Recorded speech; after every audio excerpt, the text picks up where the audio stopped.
నీలాంబరి మూడవ భాగం. రచయిత జయదేవ్ సుబ్బలక్ష్మి పేరు పట్టుకొని ఆమె కోసం బ్రతకడం మొదలు పెడతాడు. కానీ సుబ్బలక్ష్మి అనే వ్యక్తి ఆమె కాదని, పేరు తను అబద్ధం చెప్పిందని తెలుసుకుని నిర్ఘాంతపోతాడు. కథ కొనసాగుతుంది. ఎంతో స్నేహంగా ఉండేవాళ్ళం, బద్ధ శత్రువుల్లా విడిపోయాం.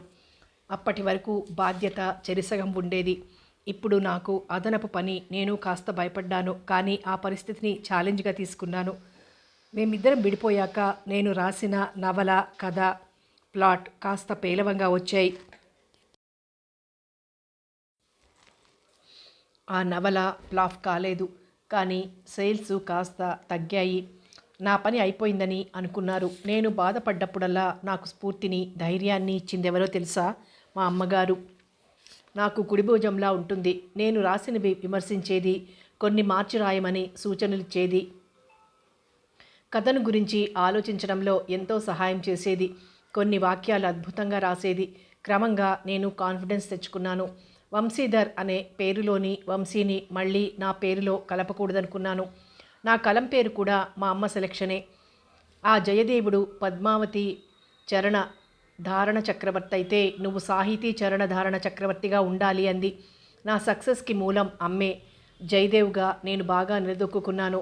మా అమ్మ నన్ను కోరింది ఒక్కటే, అటు సాహిత్యంలోనూ ఇటు నిజ జీవితంలోనూ స్త్రీకి గౌరవం ఇమ్మంది. స్త్రీని సెక్స్ ఆబ్జెక్ట్గా చూడొద్దు. ఎక్కడైతే స్త్రీకి గౌరవం ఉంటుందో అక్కడే దైవత్వం ఉంటాయని అంటుంది. నేను మా అమ్మతో ఏకీభవిస్తాను. ఎవరైనా కథలు కావాలని వేధిస్తే సస్పెన్స్ కథలు, సినిమాటిక్ కథలు రాసిస్తానే కానీ బూతు మాత్రం రాయను. ఒక ట్రాన్స్లో ఉన్నట్లు మాట్లాడుతున్న జయదేవ్ వైపు ఆశ్చర్యంగా చూశాడు కౌశిక్.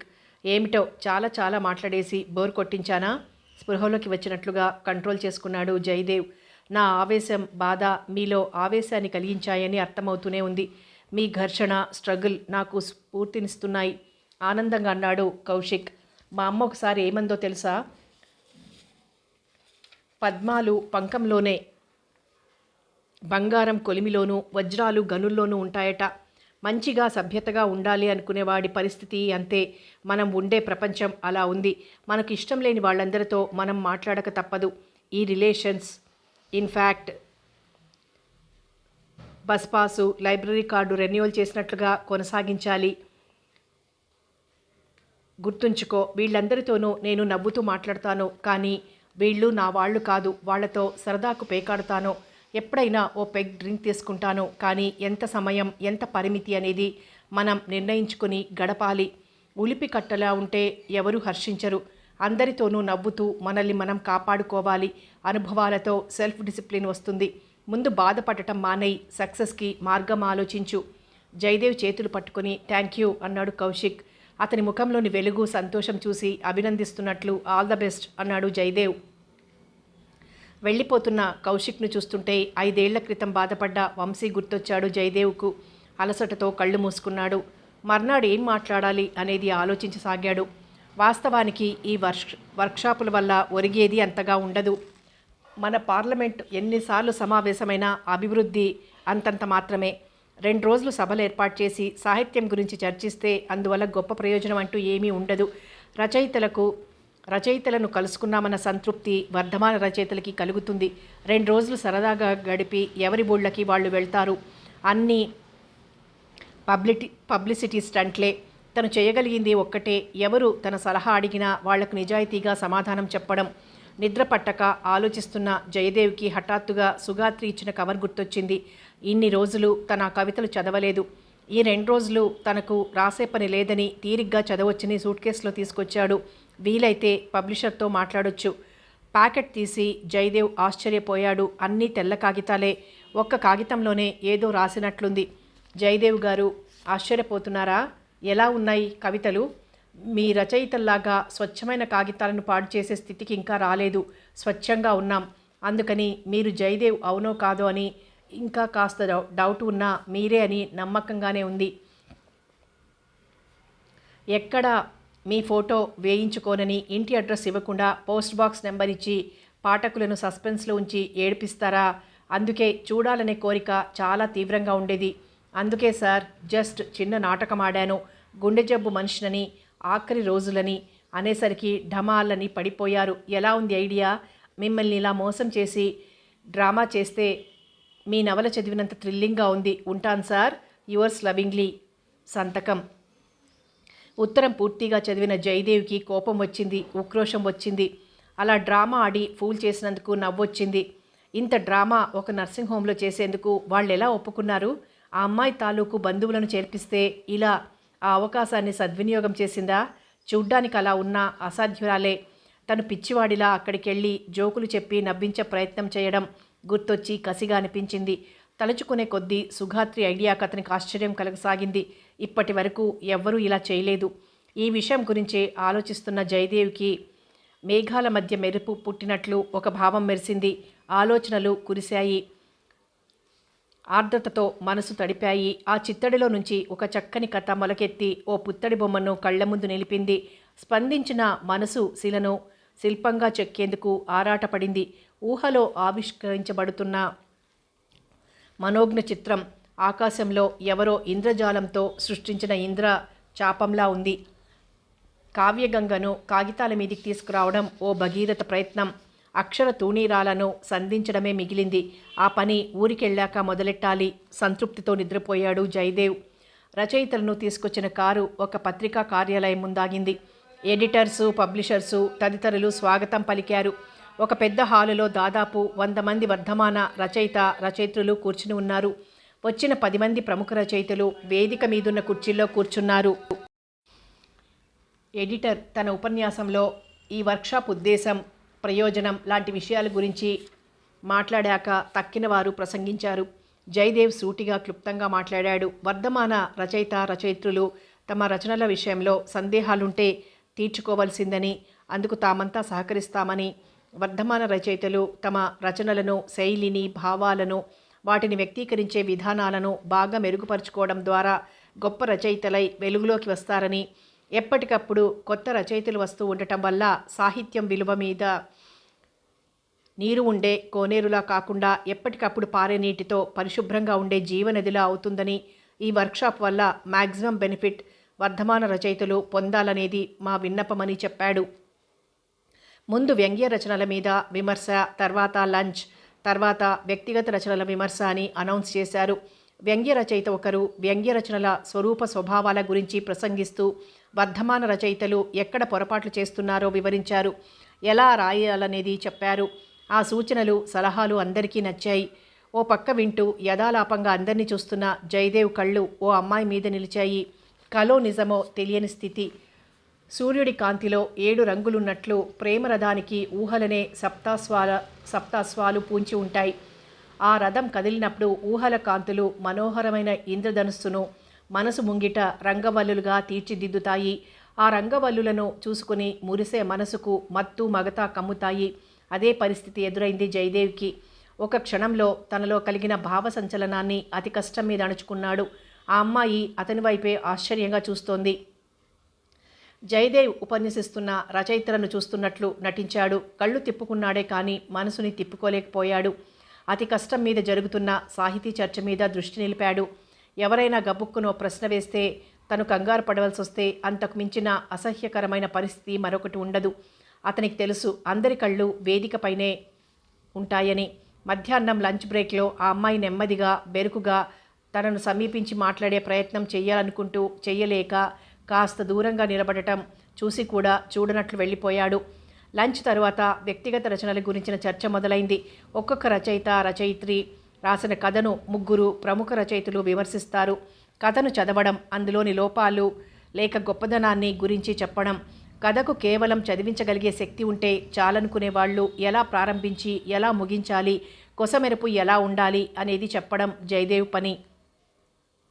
అదే కథను గొప్ప కథగా ఎలా రాయొచ్చు అనేది ఒక సుప్రసిద్ధ కథారాయి చేత వ్యంగ్యంగా, హాస్యంగా ఎలా రాయొచ్చు అనేది మరో సుప్రసిద్ధ రచయిత చెబుతారు. అందువల్ల కథలు ఎలా రాయాలి, ఏ విధానం ఎక్కువ బాగుంటుంది అనేది వర్ధమాన రచయితలకు అర్థమవుతుంది. ఒక్కొక్క రచయిత్రి తమ రచనలను వరుస క్రమంలో తీసుకురావాలి. 3 రచయితలు చాలా చక్కటి సూచనలు ఇవ్వడం అందరినీ ఆనందపరిచింది. ఆ అమ్మాయి వంతు వచ్చింది. తన రచన తీసుకువచ్చి బెరుకుగా ఇచ్చింది.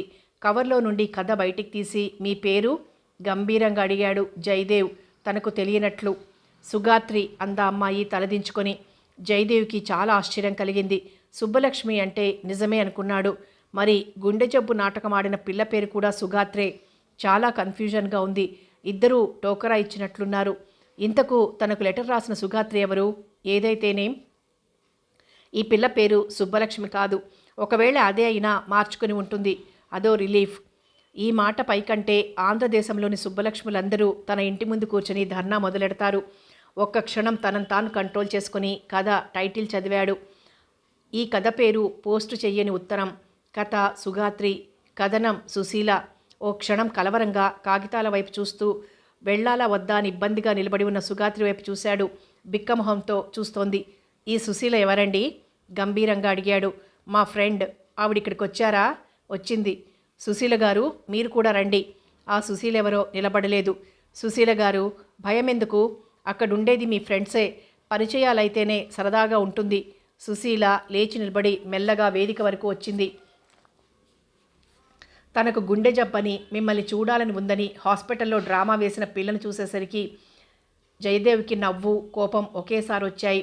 సుశీల పరిస్థితి కూడా సుగాత్రిలాగే ఉంది. భయంగా చూస్తోంది. మీ పేరు సుశీల అన్నమాట? అవును. బుద్ధిగా తలాడించింది. మీరెళ్ళి కూర్చోవచ్చు. ఇద్దరూ బ్రతుకు జీవుడా అన్నట్లు వెళ్తుంటే పెద్దగా నవ్వాలనిపించింది జయదేవ్కి.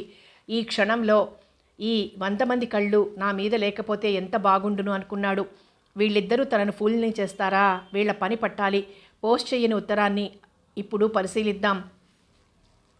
పోస్ట్ అన్న పిలుపు విని పరిగెట్టుకుంటూ వచ్చింది రాధ. కవరు మీద దస్తూరి చూడగానే ఆమె గుండె లయ తప్పింది. పరిగెట్టుకుంటూ వెళ్ళి తన రూమ్లోని బెడ్ మీద వాలిపోయింది. ఆ ఉత్తరం ఇచ్చిన మత్తులో కష్టాలన్నీ మర్చిపోయింది. ఉత్తరం సమూలంగా చదువుకున్న రాధ మనసు తీయటి బాధతో నిండిపోయింది. జయదేవ్ నవ్వును దగ్గుగా మార్చుకొని కొనసాగించాడు. కళ్ళుమన్న తండ్రి దగ్గుతో ఊహలు భళ్ళుమని పగిలాయి. రిటైర్ అయిన తండ్రి తన జీతంతో జీవితాన్ని ఎలాగో నెట్టుకొస్తున్నాడు. అన్నయ్య అంట్ల వెదవలా తయారయ్యాడు. తమ్ముడికి తగులతోటే సరిపోతుంది. అమ్మ అంట్లు తోముకుంటోంది. కళ్ళ నీళ్లు తుడుచుకొని గిన్నెలు కడిగేందుకు వెళ్ళింది రాధ. రాత్రైంది. ఎవరి గదుల్లో వాళ్ళు పడుకున్నారు. ఉదయం ఇంటి ఓనర్ తండ్రితో దెబ్బలాడిన విషయం రాధ మనసులో సుళ్ళు తిరుగుతోంది. ముష్టి 300 అద్దె డబ్బు కోసం ఇంత దెబ్బలాట అని తనకు కోపం వచ్చింది. అయినా ఈ హైదరాబాద్లో జీవితాలు గడపడమే కష్టంగా ఉంటే ఇంకా అద్దెలు భరించగలరా మధ్యతరగతి మనుషులు? అంతవరకు చదివి సుగాత్రి వైపు చూశాడు. చప్పున తల పక్కకు తిప్పేసుకున్న సుగాత్రికి తన వైపే దిగులుగా చూస్తున్న సుశీల కనబడింది. ఇప్పుడేం చేద్దాం? దీనంగా అంది సుశీల.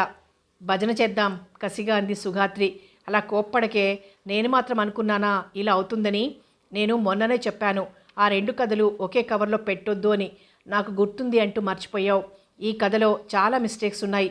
మళ్ళీ తిరగరాయాలి అని మొత్తుకున్నాను. వింటేనా? 2 ఒకే కవర్లో పెట్టావు. ఈయన గారి చేతికి ఆ పిచ్చి కథే వచ్చింది. అందరి ముందు ఈ కథ కాదు ఇంకొకటి చదవండి అనలేక వచ్చేశాను. అసలే నేను భయంతో టెన్షన్తో చస్తున్నాను. నువ్వు నా చేతికిచ్చి వెళ్ళమంటే గుడ్డెద్దు చేలో పడ్డట్టు వెళ్ళాను. చచా. సారీ సుగాత్రి, నేను టెన్షన్లో ఉన్నాను. మన పేరు అనౌన్స్ చేశాక మంచి కథ తీసి నీకిద్దామనుకున్నాను. నిజంగా ఇతనే జయదేవ్ అని తెలిసేసరికి భయమేసింది. ఏంటో నా బుర్ర బ్లాంక్గా అయింది. అలా చేసిన దానివి అనుభవించు కోపంగా అనేసి వేదిక వైపు చూసిన సుగాత్రికి ఇప్పుడు ఒక్కో పాయింట్ గురించి చెబుతాను అంటున్న జయదేవ్ గొంతు మైక్ నుండి వినపడింది. టెన్షన్తో గుండె కొట్టుకుంటుంటే అటువైపే చూస్తూ ఉండిపోయింది. జయదేవ్ విమర్శించడం మొదలెట్టాడు. మీరంతా ఒక్క విషయం గుర్తుంచుకోవాలి. రచనలు చేసేటప్పుడు చిన్న చిన్న తప్పులు ఎంత గొప్పవాళ్లకైనా దొరలవచ్చు. అవి కూడా లేకుండా రాసేందుకు ప్రయత్నించాలి. మరీ మైన్యూట్గా ఉంటే భరించగలుగుతాం. కానీ తప్పులు మరీ కొట్టొచ్చినట్లు కనబడి రచన అవకతవకగా ఉంటే అంత బాగోదు. నేను విమర్శించే పాయింట్లను మీరంతా పాజిటివ్గా తీసుకోవాలి. అది పర్సనల్ ఇన్సల్ట్గా భావించకండి. మీలో చాలామంది నాకంటే గొప్పగా ఆలోచించవచ్చు. నాకంటే గొప్పగా ఊహించగలిగే శక్తి ఉండవచ్చు. నా రచనల్లోనే తప్పులు పట్టి నన్ను విమర్శించి నాకు సలహాలు ఇవ్వగలిగే గొప్ప తెలివితేటలు, విమర్శనా జ్ఞానం మీకుండొచ్చు అంటూ సుగాత్రి వైపు చూశాడు. ఆమె చప్పున తలదించుకుంది. ఎందుకొచ్చాము ఈ వర్క్షాప్కు? చాలా పొరపాటు చేసింది. తన రచనలో స్పార్క్ ఉన్నట్లు వీళ్ళు తనకు ఆహ్వానం పంపడం, తను తగుదునమ్మా అని రావడం, ఒకదానికి బదులు ఇంకో రచన అతని చేతిలో పడటం. చాలా పొరపాటైంది. ఇంకా ఏ బాణాలు తగులుతాయో స్వగతంగా అనుకుంటూ విమర్శను వినేందుకు ధైర్యం కూడగట్టుకుంది. మీకిన్ని తెలిసినా కాగితం మీద పెట్టలేకపోవచ్చు. ఒకవేళ రాసినా మీకే నచ్చకపోవచ్చు. మీకు నచ్చినా ఎదుటి వాళ్లకు నచ్చకపోవచ్చు. ఎంతో విమర్శన జ్ఞానం ఉన్న మీకే మీ రచనలోని లోపాలు కనబడకపోవచ్చు. అది అక్కడే ఎవరికైనా గొంతు పట్టుకునేది. ఒక్కోసారి చాలా గొప్ప రచయితలకే తమ రచనలకు మొదటి పేర ఎలా రాయాలా అని తలబద్దలు కొట్టుకునే పరిస్థితి ఏర్పడుతుంది. అది సహజం. మాకే కష్టంగా ఉంటే మీకు కష్టం కలగటంలో ఆశ్చర్యం లేదు. అందరూ రాయలేరనే మాట నిజమైనా సాధన చేస్తే కొందరైనా బాగా రాయొచ్చు. మీరు జాగ్రత్త తీసుకోవాల్సింది సహజత్వం విషయంలో. ఈ పోస్ట్ చేయని ఉత్తరం పోస్ట్ అనే కేకతో మొదలైంది. సహజంగా చాలామంది కొత్త రచయితలు పోస్ట్ అనే పదంతోటే ప్రారంభిస్తారు. ప్రేమికుల తర్వాత పోస్టల్ డిపార్ట్మెంట్ని ఎక్కువగా తలుచుకునేది కొత్త రచయితలే. ఎలా ప్రారంభించాలో తెలియకపోవడం వల్లనే ఇలా రాయడం జరుగుతుంది. పోస్ట్ కేకలు మానేసి ప్రకృతి వర్ణతో సంభాషణతో ఇలా ఎన్నో రకాలుగా మొదలు పెట్టొచ్చు. ఉత్తరం సమూలంగా చదువుకున్న రాధా అనే వాక్యంలో సమూలం అన్న ప్రయోగం తప్ప ఆమూలాగ్రంగా అనొచ్చు. సులభంగా రాయాలంటే పూర్తి అని రాయొచ్చు. భళ్ళుమన్న దగ్గుని ప్రాసగా భళ్ళుమని రాయక్కర్లేదు. నవ్వు ఆపుకున్నాడు. జయదేవ్ ప్రాస కోసం ప్రయాసపడితే చదివేవాడికి ఆయాసం వస్తుంది. సభలో నవ్వులు విరిశాయి. రిటైర్ అయిన తండ్రి తన జీతంతో అని రాయకూడదు. పెన్షన్ అనే పదం వాడాలి. విశ్రాంతి వేతనం అనే మాట ప్రయోగిస్తే మహా గణకుల వారి కార్యాలయంలా మరీ గ్రాంధికంగా ఉంటుంది. హీరోయిన్ పరిగెట్టుకుంటూ వెళ్ళి తన రూమ్లో మంచం మీద వాలిపోవడం అనేది చాలామంది రాస్తారు. టెన్షన్తో గడిచే ఇల్లంటే మధ్యతరగతి మనుషులు ఎంత ఇబ్బందిగా గడుపుతారో అందరికీ తెలిసే ఉంటుంది. ఇల్లు ఇరుగ్గా ఉంటుంది. ఎవరి గదుల్లో వాళ్ళు పడుకోవడం అనే వర్ణన చాలా అసహజంగా ఉంది. ముష్టి 300కి వచ్చే ఇల్లు, అది హైదరాబాద్లో, ఎంత విశాలంగా ఉంటుంది అనేది ఆలోచించాలి. అదొక విశాలమైన ఇల్లులా ఆ ఇంట్లో ఒక్కొక్కరికి ఒక్కో గది ఉండి ఎవరి గదుల్లో వాళ్ళు ఉన్నట్లు రాయడం చాలా అసహజంగా ఉంది. మధ్యతరగతి జీవితాలు ఎలా ఉన్నాయో పరిశీలించకుండా రాస్తే ఇలాగే ఉంటాయి. కథ బాగుంది, కానీ కథనం ఇంకా బాగుండాలి అని తగిన సూచనలిచ్చాడు. అందరి రచనలు చదివి ఆ కార్యక్రమం ముగిసేసరికి సాయంత్రమైంది. ఒక్కొక్కరే వెళ్ళిపోతున్నారు. జయదేవ్తో కొందరు మాట్లాడుతుంటే సుగాత్రి తను కూడా మాట్లాడే అవకాశం కోసం ఎదురుచూస్తూ నిలబడింది. వాళ్ళందరూ మాట్లాడాక సుగాత్రిని గమనించినట్టు వెళ్ళబోయాడు జయదేవ్. ఏమండి అంటూ సుగాత్రి పిలవడంతో ఏమిటండి అన్నాడు గంభీరంగా. సుగాత్రికి ఎలా మాట్లాడాలో అర్థం కాలేదు. మీరే జయదేవ్ అని నాకు తెలీదు. అవునండి, చాలామందికి తెలియదు. మొదటిసారి చూస్తే అలాగే అంటారు. మొదటిసారి అంటే అయోమయంగా చూసింది సుగాత్రి. ఇప్పటికి 2 సార్లు మిమ్మల్ని చూశాను. 2 సార్లు చూశారా? సాహితీ సభలకు కూడా నేను రానే. సుగాత్రి ఆశ్చర్యపోయింది. అప్పుడే మర్చిపోయారా? ఒకసారి శంకర్ పెళ్లిలో చూశాను, ఇంకోసారి యూనివర్సిటీలో చూశాను. మీతో మాట్లాడాను, మీ కారులో వచ్చాను, నన్ను బస్టాప్ దగ్గర దింపారు. మీరేం మాట్లాడుతున్నారో నాకు అర్థం కావడం లేదు. శంకర్ ఎవరు? అతని పెళ్లికి నేను రావడం ఏమిటి? యూనివర్సిటీలో నా కారులో మీరు రావడం ఏమిటి? ఇక్కడికి రాబోయే ముందు తెలుగు సినిమాలు చూసొచ్చారా? లేకపోతే నా నవలలు చదివారా? నాతో వేళాకోళమా? సుగాత్రి అయోమయంగా చూస్తుంటే తెగ నవ్వొస్తోంది. ఈ రివర్స్ గేమ్ సరదాగా ఉంది. అతను అచ్చం మీలాగే ఉన్నాడు.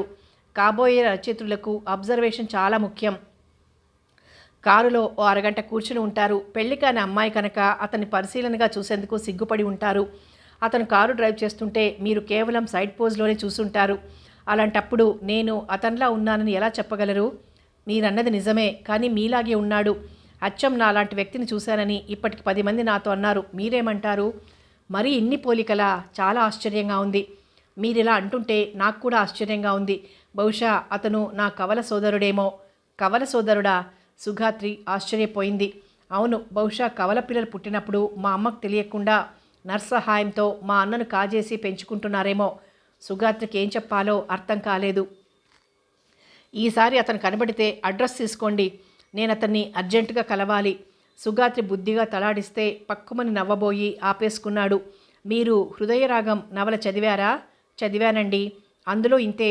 కవలల్లో అన్నయ్య దొంగైతే తమ్ముడు పోలీసు, చివరికి ఇద్దరు ఒకటవుతారు. నేను రచయితనయ్యాను కనుక మా అన్నో తమ్ముడో పాఠకుడిగా అయ్యాడేమో. ఆఖరణ ఇద్దరం ఒకటై పబ్లిషర్ మీద దండెత్తుతాం. సుగాత్రి జయదేవిని పరిశీలనగా చూసింది. అతని కళ్ళల్లో చిలిపితనం ఉంది. వస్తానండి, నేను చాలా బిజీగా ఉన్నాను. అన్నట్లు ఇంకో విషయం చెప్పడం మర్చిపోయాను. అచ్చం మీ పోలికలతో ఉండే అమ్మాయిని చూశాను. నా పోలికలతోనా? అవును, అచ్చం మీలాగే ఉంటుంది. కానీ మీలాగా వినయంగా శాంతంగా ఉండదు. కాస్త కోపం ఎక్కువ. ఆ పిల్ల పేరు వెంకట సుబ్బలక్ష్మి. గబగబా వెళ్ళిపోయాడు జయదేవ్. ఆశ్చర్యంగా చూస్తున్న సుగాత్రి ముఖంలో క్రమంగా చిరునవ్వు చోటు చేసుకుంది. కాలం కాని కాలంలో మల్లెముగ్గలు పలకరించినట్లు ఆమె అందమైన పలువరస తళుక్కున మెరిసింది. అయిందని ఇంటర్వ్యూ? అప్పటి వరకు తక్కిన వర్ధమాన రచయిత్రులతో హస్క్ వేసుకున్న సుశీల అసహనంగా అడిగింది. నా డౌట్లన్నీ తీరిపోయాయి. ఇద్దరు సుశీల వాళ్ల బాబాయ్ ఇంటి వైపు నడిచారు. సుగాత్రికి ఆ రోజు నిద్ర పట్టలేదు. జయదేవ్ మాటలే మనసులో వినపడుతున్నాయి. చాలా అల్లరి టైప్. ఏడిపించడంలో నవ్వించడంలో కూడా ఫస్టే. తలుచుకునే కొద్దీ నవ్వొస్తుంటే కలలతో కలత నిద్రపోయింది సుగాత్రి. జయదేవ్కి ఆ రోజు జరిగిన సంఘటనను అటు ఆనందాన్ని ఇటు నవ్వును కలిగించాయి. వీడియో క్యాసెట్ కోసం విరహబాధను అనుభవిస్తుంటే ఆ అవసరం లేకుండా తను వెతుకుతున్న మెరుపుతీగ దొరికి వేదన పోగొట్టింది. సుగాత్రి సుశీలలు ఈ కథ రాసిన విధానం తలుచుకుంటే నవ్వొస్తోంది. ఎదుటి వాళ్లను విమర్శించడం తేలిక, తమదాకా వస్తేనే కానీ తెలీదు రాయడం ఎంత కష్టం అనేది. రేపు సుగాత్రి అడ్రస్ తీసుకోవాలి. సుగాత్రిని అమ్మకు పరిచయం చేయాలి. కలలు అలల్లా వస్తూనే ఉన్నాయి. మర్నాడు హుషారుగా వెళ్ళాడు జయదేవ్. ఆ రోజు కవితల చర్చ జరిగింది. సాయంత్రానికి వర్క్షాప్ కార్యక్రమం ముగిసింది. సుగాత్రితో మాట్లాడి అడ్రస్ తీసుకున్నాడు జయదేవ్. వైజాగ్లో మరో రోజు ఉండి ఎల్లుండి వెళ్తామని చెప్పింది సుగాత్రి. తనతో మాట్లాడకుండా తప్పించుకుని తిరుగుతున్న సుశీలను చూస్తుంటే నవ్వొచ్చింది జయదేవ్కి. మేము రేపు సింహాచలం వెళ్తున్నాం. మీరు అక్కడికి వెళ్ళరా? లేదండి, రేపు వెళ్ళాలనుకుంటున్నాం. అయితే అందరం కలిసే వెళ్దాం. జయదేవ్ అలా అనగానే సుగాత్రికి చాలా సంతోషంగా అనిపించింది. కానీ వెంటనే సరే అనలేదు. సుశీలను పిలిచి చెప్పింది. మీ ఇంట్లో పంపిస్తారా అంటున్న సుగాత్రి వైపు ఆశ్చర్యంగా చూసింది సుశీల. ఇందులో తప్పేముంది? గుడికెళ్ళి వచ్చేస్తాం. మా వాళ్ళు ఏమీ అనరు. రేపు తన కారులో వెళ్ళమని బాబాయ్ చెప్పారు కదా. సుగాత్రి మౌనంగా ఉండిపోయింది. రేపు నేనొక్కడినే వెళ్ళడం లేదు. నాతో పాటు 3 రచయిత్రులు వస్తున్నారు. 2 కార్లలో వెళ్తున్నాం. మిమ్మల్ని పికప్ చేసుకుని మళ్ళీ జాగ్రత్తగా దిగబెట్టి వెళ్తాం. ఒంటరిగా వెళ్ళేట్టయితే పిలవను కదా. అలాగైతే సరే అంటున్న సుగాత్రిని చూస్తే జయదేవ్కి నవ్వొచ్చింది. మర్నాడు సింహాచలానికి వెళ్ళిన సుగాత్రి, సుశీల కంపెనీ సరదాగా ఉండటంతో బాగా ఎంజాయ్ చేశారు. సాంప్రదాయబద్ధంగా కనబడుతున్న సుగాత్రిని చూసి అంతా అమ్మ టైపే మనసులోనే తృప్తిగా అనుకున్నాడు జయదేవ్. అమ్మకు నాన్నకు తప్పకుండా నచ్చుతుంది. ఒక మంచి సందర్భం వచ్చినప్పుడు సుగాత్రిని తీసుకెళ్ళి మీరు కోరుకుంటున్న కోడలు ఈ అమ్మాయి అని చెప్పాలి. ఇద్దరూ మురిసిపోతారు. మాటల మధ్యలో మర్నాడు ట్రైన్లో వెళ్తున్నామని చెప్పింది సుగాత్రి. నేను కూడా అదే ట్రైన్లో వెళ్తున్నాను. ఇంకోసారి కనబడతారన్నమాట మనసులోనే అనుకుంది సుగాత్రి. సుశీలను సుగాత్రిని ఇంటి దగ్గర దిగబెట్టి మిగిలిన వాళ్ళు వెళ్ళిపోయారు. ఆ రోజు రాత్రి న్యూస్లో హైదరాబాద్లో కర్ఫ్యూ విధించారని, ఉద్రిక్తత తగ్గే వరకు కర్ఫ్యూ సడలించారని, మూకుమ్మడి హత్యల వల్ల పరిస్థితి చాలా ఆందోళనకరంగా ఉందని చెప్పడంతో సుగాత్రి దిగులు పడింది. హాయిగా 2 రోజుల తర్వాత వెళ్దాం. దిగులెందుకు అంది సుశీల. నీకు తెలీదు, అమ్మ చాలా దిగులు పడుతుంది. లేనిపోని టెన్షన్ తెచ్చుకుంటుంది. మొదటిసారి కాస్త ఫ్రీగా వచ్చావు, ఇక్కడ కూడా టెన్షనేనా అంటూ సుశీల సుగాత్రిని కోప్పడింది. నాకైతే ఏమీ అర్థం కావడం లేదండి. సుశీల ఫోన్ చేసి వాళ్ళమ్మకు చెప్పేసింది. మా ఇంట్లో ఫోన్ లేదు. మా అమ్మగారు చాలా కంగారు పడతారు. ఈ కర్ఫ్యూ వల్ల ఎక్కడ ఇరుక్కుపోయామో, ఇబ్బంది పడుతున్నామో అని దిగులు పడుతుంది. సుశీల వాళ్ళుండేది మీ ఇంటి దగ్గర కాదా? లేదండి, వాళ్ళుండేది వేరే చోట. హృదయ నర్సింగ్ హోమ్ ఉంది కదా, అదే వాళ్ళ ఇల్లు. అచ్చా, అదన్నమాట అసలు విషయం. అందుకే హాస్పిటల్లో ఉన్నట్లు డ్రామా చేసింది. జయదేవ్ మౌనంగా ఉండటం చూసి ఇప్పుడేం చేయమంటారు అంది సుగాత్రి. మీకు తెలిసిన వాళ్ళు ఎవరికైనా ఫోన్ ఉందా? లేదండి, అయినా నేను ఎవరికి ఫోన్ చేసే అవసరం రాలేదు. పోనీ మీ ఇంటి పక్కన కానీ ఇంటి దగ్గర కానీ ఎవరికైనా ఫోన్ ఉందా? సుగాత్రికి గబుక్కున గుర్తొచ్చింది. మా ఇంటి పక్కన ఒక డాక్టర్ ఉందండి. ఆవిడ నాకు మంచి ఫ్రెండ్. వాళ్ళ ఇంట్లో ఫోన్ ఉంది. ఆవిడ నంబర్ తెలుసా? తెలియదండి, నిరాశగా అంది సుగాత్రి. ఏమిటండి మీరు ఎడ్యుకేటెడ్గా ఉండి ఇలా అంటున్నారు? ఎప్పటికైనా అవసరం వస్తుంది. మనకు ఫోన్ లేకపోయినా ఏదైనా ఎమర్జెన్సీ వచ్చినప్పుడు మెసేజ్ ఇవ్వడానికి ఒక ఫోన్ నంబర్ దగ్గరించుకోవాలనే ఇంగితం లేకపోతే ఎలాగా? సుగాత్రికి చాలా సిగ్గనిపించింది. జయదేవ్ అలా అనడంలో తప్పు లేదు. నిజంగా తను తెలివి తక్కువ మనిషే. ఓ క్షణం తనను తాను కంట్రోల్ చేసుకున్నాడు జయదేవ్. ఐఎమ్ సారీ నొచ్చుకుంటున్నట్లు అన్నాడు. పర్వాలేదండి, ఒకసారి ఇలా అయితే రెండోసారి జాగ్రత్తగా ఉంటాను. సుగాత్రి మాట్లాడిన తీరుకి నవ్వొచ్చింది అతనికి. మీకు తెలిసిన డాక్టర్ గారి పేరేమిటి? నీలిమారావు. ఆవిడ ప్రైవేట్ హాస్పిటల్లో పనిచేస్తుంది. హాస్పిటల్ పేరు కూడా నోట్ చేసుకున్నాడు జయదేవ్. హైదరాబాద్కి ఎస్టీడీ కాల్ చేశాడు. 5 నిమిషాల్లో దొరికింది. దేవకి గొంతు వినపడింది. అమ్మా, నేను వంశీని. నువ్వా వంశీ? ఇక్కడ చాలా గొడవలుగా ఉన్నాయి. మన ఏరియాలో లేవులే. మా గురించి కంగారు పడకు, నువ్వు జాగ్రత్త. ట్రైన్ క్యాన్సిల్ చేశారు. నేను గొడవలు తగ్గాక వస్తాను, భయపడకండి. నేను కూడా ఆ మాటే చెప్దామనుకుంటున్నాను. అమ్మా, నువ్వు ఒక హెల్ప్ చేయాలి. హెల్పా? ఏమిటి? వర్క్షాప్కి హైదరాబాద్ నుండి 2 అమ్మాయిలు వచ్చారమ్మా. ఒక అమ్మాయి ఇంట్లో ఫోన్ లేదట. మా ఇంట్లో వాళ్ళు భయపడతారని దిగులు పడుతోంది. వాళ్ళ పక్కింట్లో ఫోన్ ఉందట. కాస్త ఆ ఫోన్ నంబర్ చూసి పెట్టమ్మా. ఓ క్షణం ముందు నోట్ చేసుకుంటున్నాను. ఓ నిమిషం తర్వాత ఇప్పుడు చెప్పు. దేవకి నోట్ చేసుకుంది. డాక్టర్ ఎస్ నీలిమారావు అంటూ డాక్టర్ పేరు, హాస్పిటల్ పేరు, ఇంటి అడ్రస్ చెప్పాడు. డైరెక్టరీలో వెతికి చూస్తాను అంది దేవకి. 20 నిమిషాల తర్వాత ఫోన్ చేస్తానమ్మా అని పెట్టేశాడు. 20 నిమిషాల తర్వాత చాలాసార్లు ట్రై చేశాక లైన్ దొరికింది. వంశీ, నువ్వు అడిగిన 2 నంబర్లు దొరికాయి. దేవకి చెబుతుంటే నోట్ చేసుకున్నాడు. థ్యాంక్స్ అమ్మా, ఉంటాను. జాగ్రత్త నాన్న, కర్ఫ్యూ లేనప్పుడే రా. అలాగేనమ్మా. రిసీవర్ పెట్టేశాడు. వెంటనే నీలిమారావు ఇంటికి ఫోన్ చేశాడు. 10 నిమిషాలు ఎంగేజ్ సౌండ్ వచ్చాక ఫోన్ రింగ్ అయిన శబ్దం వినపడింది. Hello, Neelima Rao speaking. నమస్కారం అండి, నా పేరు జయదేవ్, రైటర్ని. జయదేవ్ అంటే నవలలు రాస్తుంటారు? అవునండి, ఆ జయదేవ్నే. మీరు ఫోన్ చేసింది ఈ నంబర్కేనా? అవునండి, మీ ఇంటికే చేశాను. మీ పక్కింట్లో సుగాత్రి అనే అమ్మాయి ఉంది కదండి, తను వైజాగ్ వచ్చిందని మీకు తెలుసు కదా? తెలుసునండి, నాతో చెప్పింది. తనకేమైంది? ఆతృతగా అడిగింది. కంగారు పడకండి, తనకేం కాలేదు. నేను వైజాగ్ నుండే ఫోన్ చేస్తున్నాను. హైదరాబాద్లో కర్ఫ్యూ ఉండేసరికి ట్రైన్స్ క్యాన్సిల్ చేశారు. తను వాళ్ళ ఫ్రెండ్ సుశీల వాళ్ళ బాబాయ్ గారింట్లో ఉంది. మా అమ్మగారు దిగులు పడుతుంది, టెన్షన్ వస్తుందని బాధపడుతోంది. వాళ్ళ ఇంట్లో ఫోన్ లేకపోయేసరికి మీకు చేస్తున్నాను. కాస్త వాళ్ళ అమ్మగారికి చెప్పండి, సుగాత్రి గురించి దిగులు పడొద్దని, గొడవలు తగ్గాక ఏం భయం లేనప్పుడు మేం జాగ్రత్తగా తనని తీసుకొస్తామని చెప్పండి. Sorry for the trouble. No, trouble ఏం లేదు. నా ఫోన్ నంబర్ తనకి గుర్తుండటం మంచిదైంది. మీ ఫోన్ నంబర్ తనకు తెలీదు. మరి ఎలా చేశారు? మీ పేరు చెప్పింది. నేను హైదరాబాద్కి ఫోన్ చేసి మా అమ్మగారితో చెప్పాను. మీ నంబరు, హాస్పిటల్ నంబరు 2 వెతికి నాకు చెప్పింది. ముందు ఇంటికి చేద్దాం, లేకపోతే హాస్పిటల్కి చేద్దాం అనుకున్నాను. మీరు ఇంట్లోనే ఉన్నారు. ప్లీజ్ మర్చిపోకుండా సుగాత్రి వాళ్ళ అమ్మగారికి చెప్తారు కదూ? ఇప్పుడే చెప్తాను. Thank you madam. వెల్కమ్. అమ్మయ్య, ఒక పనైంది అనుకుని సుగాత్రికి ఫోన్ చేశాడు. సుగాత్రి గారు, నీలిమారావు గారికి ఫోన్ చేసి చెప్పాను. మీ అమ్మగారికి వెంటనే చెప్తానన్నారు. సో హాయిగా రిలాక్స్ అవుతూ నవ్వుతూ ఉండండి. సుగాత్రి ఆశ్చర్యపోతూ ఎలా కనుక్కున్నారు అంటూ ప్రశ్నల వర్షం కురిపించింది. మళ్ళీ రికార్డు ప్లే చేయాలా అనుకుంటూ జయదేవ్ అన్ని విషయాలు చెప్పాడు. చాలా థ్యాంక్స్ అండి, నా కోసం చాలా కష్టపడ్డారు. ఇదో కష్టమా? నీ గురించి తెలుసుకునేందుకు ఇంకెన్ని కష్టాలు పడ్డానో నీకేం తెలుసు మనసులోనే అనుకున్నాడు. పైకి మాత్రం పర్వాలేదండి, వీలైతే సాయంత్రం అలా వస్తాను. లైన్ కట్ అయింది. సుగాత్రి మనసు సంతోష సాగరమే అయింది. సాహిత్యంతో పాటు మంచి సంస్కారం కూడా ఉండే అలాంటి రచయితలు మనసుని ఎంతగానో ప్రభావితం చేస్తారు. అప్పటి వరకు అతని రచనలంటే ఇష్టంగానే ఉండేది. ఇప్పుడు వ్యక్తిగా అతని పట్ల గౌరవం పెరిగింది.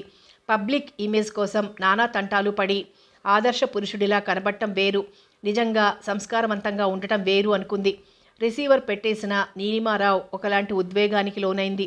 ఒక ప్రముఖ రచయిత తనకు ఫోన్ చేయడం, ఒక ఆడపిల్ల ఇబ్బంది పడుతోందని శ్రమపడి తన ఫోన్ నంబర్ తెలుసుకుని వాళ్ళ పేరెంట్స్కి చెప్పమనడం చాలా ఆశ్చర్యాన్ని కలిగించింది. ఆ విషయం గురించి ఆలోచిస్తూ తలుపేసి పక్కింటికి బయలుదేరింది.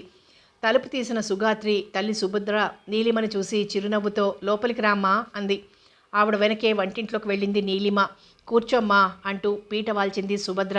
కాఫీ గ్లాస్ చేతికిచ్చి వంట మనిషి వచ్చిందా నీలిమ అంది. ఈరోజు రాలేదు పిన్నిగారు, కర్ఫ్యూ కదా. అయ్యో, ఆ మాటే మర్చిపోయాను. నువ్వు వంట చేసుకున్నావా? ఇంకా చేయలేదండి, హాస్పిటల్ పని లేదు, తీరిగ్గా చేస్తాను. వంట మనిషి వచ్చే వరకు ఆ ప్రయత్నాలు చేయకు, మా ఇంట్లోనే తిందు గాని ఆప్యాయంగా చెప్పింది సుభద్ర. ఎందుకులేండి, నా ఒక్కదానికి వంట ఎంతసేపు? అదే నేను అనేది, ఒక్కదాని కోసం వేరేగా వంట చేసుకోవడం ఎందుకు, మా ఇంట్లోనే తిందు గాని. ఇలా అనేవాళ్ళు ఒక్కరుంటే ఎంత బాగుంటుంది. మనసులోనే బాధపడింది నీలిమ. అసలు విషయం చెప్పలేదండి. వైజాగ్ నుండి ఫోన్ వచ్చింది. సుగాత్రి జయదేవ్ అనే రచయితకు చెప్పిందట మా అమ్మగారు నాన్నగారు కంగారు పడుతూ ఉంటారని. అతను పాపం నా ఫోన్ నంబర్ తెలియకపోతే వాళ్ళ అమ్మగారికి ఫోన్ చేసి టెలిఫోన్ డైరెక్టరీలో వెతికించి మళ్ళీ నాకు ఫోన్ చేశాడు. సుగాత్రి వాళ్ళు సుశీల వాళ్ళ బాబాయ్ గారింట్లో ఉన్నారని, కర్ఫ్యూ లేనప్పుడు బయలుదేరొస్తామని, మిమ్మల్ని దిగులు పడొద్దని చెప్పాడు. వివరంగా చెప్పింది నీలిమ. బంగారు నాయన, ఈ రోజుల్లో ఎవరుంటారమ్మా ఇలా సహాయం చేసేవాళ్ళు? నాకు మాత్రం ఉదయం నుండి కాస్త భయంగానే ఉంది. వాళ్ళ నాన్నగారు మాత్రం ధైర్యంగానే ఉన్నారు. చూస్తూ ఆడపిల్లల్ని ఒంటరిగా కర్ఫ్యూలప్పుడు పంపిస్తారా అన్నారు. మగవాళ్ళు అలా అంటారు కానీ తల్లి ప్రాణానికి అలా ఉండదు కదమ్మా. కూతురి కోసం ఆవిడ పడే ఆదుద్దా చూసి మనసు కరిగిపోయింది నీలిమకు. వస్తానండి అంటూ లేచి నిలబడింది. అదేంటమ్మా, భోంచేసి వెళ్ళు అంది సుభద్ర. ఇంకా స్నానం చేయలేదు, మళ్ళీ వస్తానులేండి. నిజంగా వస్తావా? మీరు ఇంతగా చెబుతుంటే రాకుండా ఉంటానా? అలా ఉండాలి. ఈలోగా నేను పూజ చేసుకుంటాను. హీటర్ స్విచ్ ఆన్ చేసి మంచం మీద పడుకుంది నీలిమ. ఇల్లంతా శూన్యంగా ఉన్నట్లనిపించింది. తల్లి ప్రాణానికి అలా ఉండదు కదా అన్న సుభద్ర మాటలు పదే పదే గుర్తొస్తున్నాయి. గుండె భారం తగ్గే వరకు ఏడ్చింది నీలిమ. నిజంగా తల్లి ప్రేమ అంత అద్భుతంగా ఉంటుందా? ఒక బిడ్డ కోసం తల్లి అంత బాధపడుతుందా? తను ఎంత దురదృష్టవంతురాలు. తల్లి ప్రేమ అంటే తనకు తెలియదే. చిన్నతనంలోనే తల్లికి దూరమైన తను ఎంత దురదృష్టవంతురాలు. తనను ఎవరు ప్రేమించారు? సవతి తల్లి దెప్పుళ్ళు, అవమానాలు, తండ్రి నిర్లక్ష్యం, తనకంటే ఎవరికీ లెక్కలేకపోవడం, ఇదే కదా మిగిలింది. తండ్రి మొదట్లో కాస్త ప్రేమగా ఉన్న సవతి తల్లి వచ్చాక ఆవిడకు జడిశాడో లేక తన మీద ప్రేమ తగ్గిందో తెలీదు, కానీ తనను దగ్గర తీయడం మానేశాడు. ఫీజుల కోసం డబ్బు ఇవ్వడం తప్ప ఇంకేం పట్టించుకునేవాడు కాదు. అమ్మలు, నీలు అనే పిలుపు కోసం తనెంత మొహం వాచింది. బతుకంతా రెసిడెన్షియల్ స్కూల్లో హాస్టల్ గదిలో గడిచిపోయింది. ఎప్పుడో సెలవులకు రావడం, ఆ కొద్ది రోజులు కూడా భయంకరంగా గడపడంతో ఇల్లంటేనే భయం వేసి హాస్టల్లోనే ఉండటం నేర్చుకుంది. మెస్ లేనప్పుడు ఇంటికి రాక తప్పేది కాదు. ఆ తర్వాత ఆ డబ్బే ఫ్రెండ్స్కి ఇస్తూ తన ఫ్రెండింట్లో భోంచేసేది. క్రమంగా 4 గోడల మధ్య బందీగా బ్రతికి చదువులో కూరుకుపోయింది. మెరిట్ స్కాలర్షిప్లు, మెమోరియల్ ప్రైజులు, మెడల్సు, జీనియస్ అన్న మెచ్చుకోళ్ళు, వీటిని పంచుకునే తన వాళ్ళు లేక, ఇవేవీ మనసుకు పూర్తి సంతృప్తిని ఇవ్వలేక తనెంత బాధపడిందో ప్రపంచానికి తెలుసా? నీలాంటి జీనియస్లు న్యూరో సర్జన్లుగా, కార్డియాలజిస్ట్గా, ఇంకా వేరే కోర్సుల్లో స్పెషలైజేషన్ చేయాలమ్మాయి, ఇదేమిటి గైనకాలజిస్ట్గా ఉంటానంటావు అని ప్రొఫెసర్ ఆప్యాయతతో కూడిన మందలింపులు విని తను నవ్వేసేది. తను కేవలం గైనిక్ సైడ్ ఎందుకు ఉందనేది ఎవరికీ తెలియదు. కేవలం తనకు మాత్రమే తెలుసు. ఒక స్త్రీ నవమాసాలు మోసి తన బిడ్డను ప్రసవించేటప్పుడు పొందే నరక యాతన, ఆ బిడ్డ తల్లి గర్భం నుండి బయటికి వచ్చేటప్పుడు ప్రత్యక్ష సాక్షిగా చూస్తూ ఉన్నప్పుడు కలిగే ఉద్వేగం, ఆ ఇద్దరిని కాపాడాలనే తాపత్రయం. ఏ అంబలికల్ కార్డు అయితే తల్లిని బిడ్డను కలుపుతుందో ఆ కార్డును కత్తిరించి మాయ నుండి వేరు చేసి ఆ బిడ్డను తల్లి ప్రేమ అనే మరో మాయలో పడేందుకు తల్లి పక్కన పడుకోబెట్టడం. అప్పటి వరకు తనను 1,00,000 ముక్కలుగా చేసిన ప్రసవ వేదనలో ఇంకెప్పుడు బిడ్డలను ఇవ్వొద్దని కనబడిన దేవుడికి దండం పెట్టుకుని, ఆడదిగా పుట్టించినందుకు దేవుడిని తిట్టుకుని చచ్చిపోతానేమోననే భయంతో కొన్ని 100 సార్లు మరణించి తనను బిడ్డను బ్రతికించమని గుర్తొచ్చిన దేవుళ్ళందరికీ మొక్కుకుంటూ కడుపు నుండి జారిన బిడ్డను తన పక్కన పడుకోబెట్టుకోగానే అప్పటి వరకు పడ్డ నరకయాతనంతా మరిచి కళ్ళ నిండా నవ్వుల వెలుగులు నింపుకొని ఆ బిడ్డను దగ్గరకు తీసుకుని తన చిన్ని పెదాలతో బిడ్డ తన స్తనాన్ని తడిమిన రోజు సిగ్గుతో, మమకారంతో, కొత్తగా వింతగా అనుభూతి చెందుతూ తన బాధల్లో కూడా ఆ బిడ్డను అరచేతుల్లో పెట్టుకొని ఆ బిడ్డకు బాగా లేకపోతే రెప్పవాల్చకుండా రాత్రంతా కాపలా కాస్తూ, అవును, ఈ రెప్పపాటు లేని దేవతల్ని, వాళ్ళ అనుభూతుల్ని చూసేందుకే కదూ తను గైనకాలజిస్ట్గా మిగిలింది. వీళ్ళ అనుభూతుల్లో మరణించిన తల్లిని చూసుకుంటూ, వాళ్ల స్థానంలో అమ్మను ఊహించుకుంటూ, తనను కూడా అమ్మ అలాగే కాపాడుకుని ఉంటుందన్న కలలో బ్రతుకుతూ, ఆ సంతోషంలో ప్రతి తల్లిని బిడ్డను కాపాడాలన్న కాంక్షో, ఎంత రాత్రైనా విశ్రాంతి లేకపోయినా ఆపరేషన్ చేసేందుకు సిద్ధమవుతూ తనను బిడ్డను కాపాడాను అన్న కృతజ్ఞతతో ఏ పేషెంటో చేతులు పట్టుకుంటే ఆ చేతుల్లో తన తల్లిని దర్శిస్తూ అందరూ నా వాళ్లే అనుకుంటూ నీకేం ఫ్రీ బర్డ్వి అని క్లాస్మేట్సు కొలీగ్సు అసూయ పడుతుంటే స్వేచ్ఛగా ఎగరడం కంటే ప్రేమించే తోడు ఉండే గూడు వల్లే జీవితం పరిపూర్ణమవుతుందనే ఫీలింగ్ వస్తోందని చెప్పాలనిపించి చెప్పలేక అలా చెప్పడం వల్ల ఎదుటి వ్యక్తి చూపించే జాలి కంటే అలా అసూయ పడనివ్వడమే బాగుంటుందని అన్ని ఫీలింగ్స్ని మనసులో దాచుకుంటూ ఓ క్షణం టేబుల్ మీదున్న ఫోటో వైపు చూసింది నీలిమ. అమ్మ చేతుల్లో తను 3 ఏళ్ల వయసులో ముచ్చటగా. తను కాస్త వయసొచ్చాక అమ్మ తాలూకు వస్తువులేవో ఇంట్లో కనబడక అమ్మ ఎలా ఉంటుందో గుర్తురాక చాలా బాధపడేది. ఒకరోజు ఇల్లు సర్దేటప్పుడు ఏ మూలో పాత పుస్తకాల్లో అమ్మ తాలూకు గుర్తులు, అమ్మ తనను కడుపుతో ఉన్నప్పుడు తీయించుకున్న ఫోటో కనపడి ఎవ్వరికీ చూపించకుండా తన పుస్తకాల్లో దాచుకుని వాటిని జాగ్రత్తగా కాపాడుకుంది. దేవుడా, నువ్వు నిజంగా ఉన్నావా? ఉంటే ఇలా చేస్తావా? అమ్మాయ్, కాంపౌండ్ వాల్కు అటువైపు నుండి సుభద్ర గొంతు వినబడి వస్తున్నానండి అని సమాధానమిచ్చి స్నానం చేసేందుకు వెళ్ళింది. మరో 2 రోజులు వైజాగ్లో ఉండాల్సి వచ్చినా ఏ టెన్షన్ లేక రిలాక్స్ అయింది సుగాత్రి. సుశీల వాళ్ళ బాబాయ్ పిల్లలు సినిమాలకు షికార్లకు తిప్పేవారు. జయదేవ్ కూడా సాహితీ సర్కిల్తో బిజీగా ఉన్నాడు. ఎలాగో ట్రైన్లో 3 బెర్తులు దొరికాయి. సుగాత్రి కిటికీ పక్కన కూర్చుంటే జయదేవ్ ఎదురుగా ఉన్న సీట్లో కూర్చున్నాడు. కిటికీలోంచి వీచే గాలికి ముంగురులు ఎగురుతుంటే సవరించుకుంటున్న సుగాత్రి జయదేవ్ వైపు చూసింది. అప్పటి వరకు ఆమెనే చూస్తున్న జయదేవ్ తెలుగు టీవీ అనౌన్సర్లా దిగంతాల వైపు చూడసాగాడు. ఆ రోజు కారులో ఇద్దరూ కలిసి వెళ్లడం, ఉక్రోషాలతో ఉడికిపోవడం గుర్తొచ్చింది. ఈ 2 ప్రయాణాలకు ఎంత తేడా! అప్పుడు హలో అనేందుకు భయం, ఇప్పుడు చలో అన్న అభయం. సుగాత్రి మనసు కలల కాసారమైంది. తను ఎంతో అభిమానించే రచయితను కలుసుకుంటుందని, మాట్లాడుతుందని, కలిసి ప్రయాణం చేస్తుందని ఎప్పుడూ అనుకోలేదు. అనుకోని సంఘటనలు ఎన్నో జరుగుతాయి. అందుకే జీవితంలో నాటకం కూడా ఉంటుంది. సుగాత్రికి అతని స్నేహం మండుటెండలో మంచి గంధపు పూతలా ఉంది. అహాన్ని ఇహాన్ని మరిచిన మధుర స్మృతులు మనసుకు మల్లెతీగలా అల్లుకుపోతున్నాయి. జయదేవ్ ఏదో పుస్తకం తీసి సీరియస్గా చదువుతున్నాడు. అతను వృధా ప్రసంగాలతో టైం వేస్ట్ చేసే రకం కాదని అనుకున్న సుగాత్రి సుశీల చెప్పే కబుర్లు వింటోంది. జయదేవ్కి తన స్థితి మీద తనకే జాలేసింది. బేలూరు శిల్ప సౌందర్యాన్ని చూస్తూ అక్కడి అక్షయమైన యక్షిణి అందాల్ని ఆస్వాదించినవాడు, సాలూరు రసమయ రాగాల్లో లోకాన్ని శ్లోకాన్ని మర్చినవాడు, మేలి ముసుగు నుండి మనసును మైమర్పించే రెబెకా పాలరాతి శిల్పం ముందు మేను మరిచి మరో శిల్పంలా మారిన రసపిపాసి ఎంత మధురమైన మానసిక క్షోభను అనుభవిస్తారో అంతే బాధను అనుభవిస్తున్నాడు.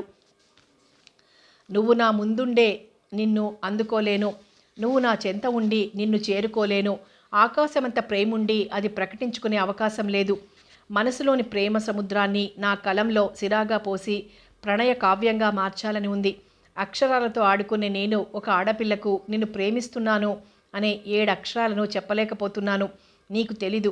ఆ 7 అక్షరాలు సప్త స్వరాలై ప్రణయ రాగాన్ని నా మనసులో ఆలపిస్తున్నాయని, సప్తవర్ణాలై వలపుల హరివిలును వంతెన వేసి దానికి అటు చివర ఉన్న నిన్ను సప్త పదులు వేసి చేరుకోమన్నాయని, ప్రేమంటే 2 అక్షరాల పదం కాదని, అది పెదవుల మధ్య పలకదని, ప్రణయదేవత సాక్షాత్కారం కోసం జపించే ప్రణవనాదమని నీకెలా చెప్పను? చెలరేగే ప్రణయభావం చెలియలి కట్టను దాటలేకపోతుంటే ఎదుట నిలిచి అందని జాబిల్లెలా చెలి సాన్నిహిత్యం వెన్నెల మంటలా వేధిస్తుంటే అమృతాన్ని కంఠంలో నింపుకున్న రస గంగాధరుడయ్యాడు జయదేవ్. నిగ్రహాన్ని తెచ్చుకున్న విగ్రహంలా మారాడు. పక్క స్టేషన్లో రైలాగింది. దాదాపు 45 ఏళ్ల వయసుండే వ్యక్తి జయదేవ్ పక్కన కూర్చున్నాడు. అతన్ని చూడగానే సుశీల ఆశ్చర్యపడింది. సుగాత్రి, ఇతను జగదేక వీరుడు రాసిన కావ్యశ్రీలా లేడు? సుగాత్రి అతని వైపు చూసింది. అవును, అచ్చం అతనిలాగే ఉన్నాడు. కావ్యశ్రీ కాకిలాగా చూస్తుంటే సుగాత్రికి నవ్వాపుకోవడం చాలా కష్టమనిపించింది. అటు పక్కగా ఓ బర్త్ ఖాళీగా ఉండేసరికి కావ్యశ్రీ అక్కడికెళ్ళి కూర్చున్నాడు. 5 నిమిషాలు కాకుండానే ఆ బెర్త్ తాలూకు వ్యక్తి వచ్చి కావ్యశ్రీ కూర్చుని ఉండటం చూశాడు. మీ బర్త్ నెంబర్ ఎంతండి అన్నాడు. కావ్యశ్రీ ఇబ్బంది పడి రిజర్వేషన్ లేదండి అన్నాడు. మరి రిజర్వ్డ్ కంపార్ట్మెంట్లో ఎక్కితే ఎలాగండి అన్నాడు. నేనొక బాధ్యత గల రైటర్నండి. నా పేరు కావ్యశ్రీ. సాంఘిక దౌర్జన్యాన్ని నేను గర్హిస్తాను. వచ్చే స్టేషన్లోనే నేను దిగిపోవాలి. కాకిలా తల తిప్పుతూ అంటుంటే సుగాత్రి కిటికీ దగ్గరకు జరిగి నవ్వును దగ్గుగా మార్చుకుని అవస్థపడింది. సుశీల వీక్లీని అడ్డం పెట్టుకుని నవ్వడం మొదలెట్టింది. జయదేవ్కి నవ్వొచ్చినా ఇలాంటి శాల్తీలను చాలామందిని చూడటం వల్ల చలించలేదు. చాలా సంతోషం అన్నాడు ఆ వ్యక్తి. సుశీలను కళ్ళతోటే పిలిచింది సుగాత్రి. ఎందుకు కళ్ళతోటి అడుగుతూ సుగాత్రి దగ్గరకు జరిగింది సుశీల. అతను చాలా సంతోషం అంటున్నాడు. ఎందుకంటావు? ఇతను రైటర్ అయినందుక, పక్క స్టేషన్లో దిగిపోతున్నందుక? మెల్లగా అంది సుగాత్రి ఓ పక్క నవ్వుతూ. సుశీల నవ్వేసింది. జయదేవ్ కూడా విని నవ్వుకున్నాడు. ఇఫ్ యూ డోంట్ మైండ్ ఇంకెక్కడైనా కూర్చోండి సార్, నేను పడుకోవాలి అంటూ పడుకునే ప్రయత్నాలు చేశాడతను. కావ్యశ్రీ లేవక తప్పలేదు. మళ్ళీ వచ్చి జయదేవ్ కూర్చున్న బెర్త్లో కూర్చున్నాడు. అతనికి చాలా ఇబ్బందిగా ఉంది. ఎవరూ రచయితని గుర్తించడం లేదు.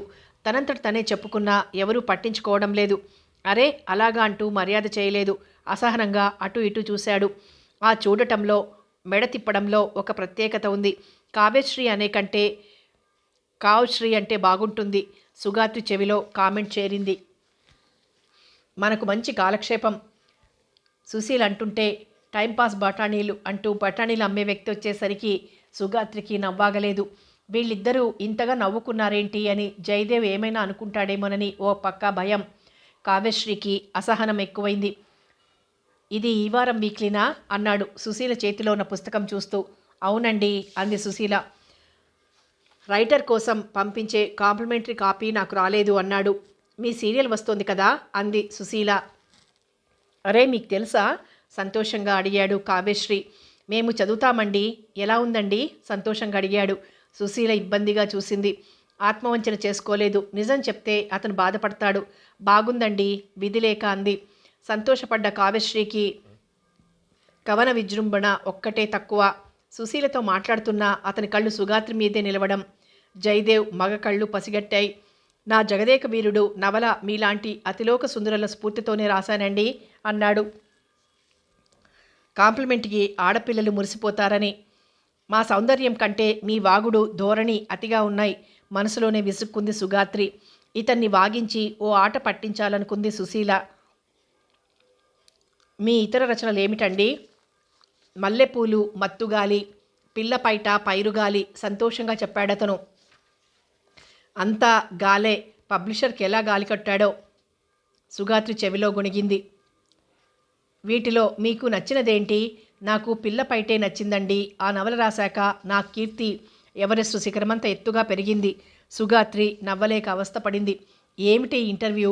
ఎవరెస్ట్ ఎక్కిన టెన్సింగ్ నార్కిని అడిగినట్లు జనగణమన పాడై ఏదో అంటున్నట్లున్నారు సుగాత్రిని చూస్తూ అన్నాడు. అతని చెవిలో ఇంటర్వ్యూ మాత్రం పడింది. ఈ ఇంటర్వ్యూ బాగుందని అంటోంది సుశీల చెప్పింది. Thank you. నాకు తెలిసిన ఎడిటర్కి చెప్పి వీక్లీలో వేయిస్తానులేండి. మీకు ఈ తరం రచయితల్లో ఎవరిష్టం? యువతరం రచనల్లో నాకు నచ్చేది నా రచనలేనండి. జయదేవ్ నవ్వాపుకోలేక సతమతమయ్యాడు. సుగాత్రి ఓసారి అతని బొట్టు, నెరిసిన జుట్టు చూసింది. బాబాయ్ అనాల్సిన వయసు అయితే ఇంకా బాబా అని పిలిపించుకోవాలని ఉబలాటం. ఏహ్యంగా చూసింది. అదేమిటి జయదేవ్ రచనలు మీరు లైక్ చెయ్యరా?